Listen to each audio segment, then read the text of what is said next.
if you want your batter, your tempura to go nice and golden, then use plain flour. If you want it to be a little bit lighter and stay reasonably white, then use corn flour. Best thing to do is just 1 and 1, I reckon. Good pinch of salt.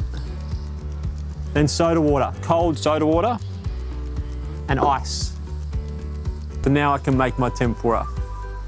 So in this bowl, I'm going to put some corn flour. So about 1/3 of a cup of corn flour to 1/2 a cup of corn flour.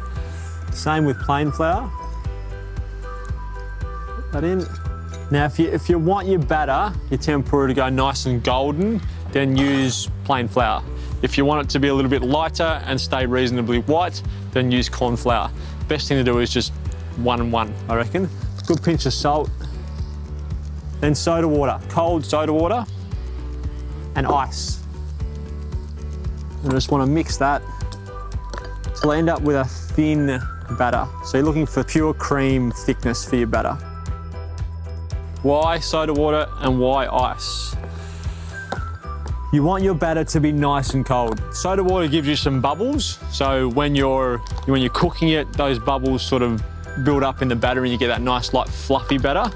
And the reason why you want it cold is because when things are cold and they go into something hot, they expand really quickly and they try and move away from each other. And that gives you those jagged edges and those little crunchy, crispy bits on the outside of your batter.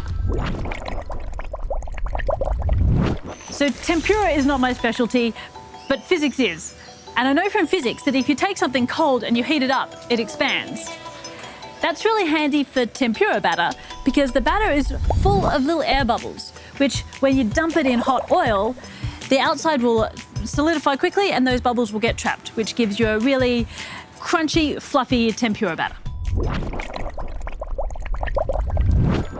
So you get a nice, a fluffier batter from the soda water and a crunchier batter from the ice that's in there, from having a really cold tempura batter.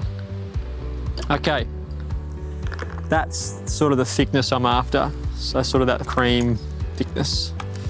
And then just you want to dust off as much of the excess flour as you can, and then just pop it into your tempura batter. So once you've got it into your batter, I want my oil at about 160 to 180 degrees, so quite hot, because I want to cook it for no longer than 45 seconds to a minute. To check to see whether your oil is hot enough, just get a little bit of the flour, drop the flour in there, and it should bubble as soon as it hits the oil. If it's not bubbling, it's not sizzling, then it's not hot enough.